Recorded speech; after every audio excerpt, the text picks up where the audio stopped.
കനത്ത മഴയെ തുടർന്ന് അമർനാഥ് തീർത്ഥയാത്ര താൽക്കാലികമായി നിർത്തി തീർത്ഥാടകരുടെ സുരക്ഷ ഉറപ്പാക്കാനാണ് നടപടി എന്ന് അധികൃതർ അറിയിക്കുകയാണ്.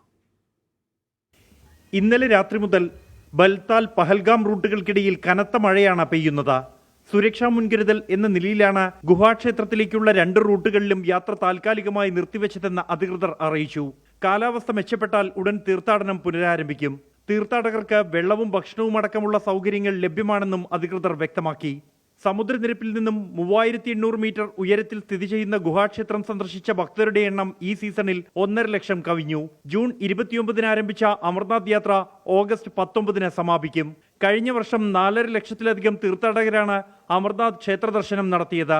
1118 സ്ത്രീകളും 18 കുട്ടികളും ഉൾപ്പെടെ 5876 തീർത്ഥാടകർ അടങ്ങുന്ന 9ാമത്തെ ബാച്ച് ഇന്ന് പുലർച്ചെ ഭഗവതി നഗർ ബേസ് ക്യാമ്പിൽ നിന്നും പുറപ്പെട്ടു.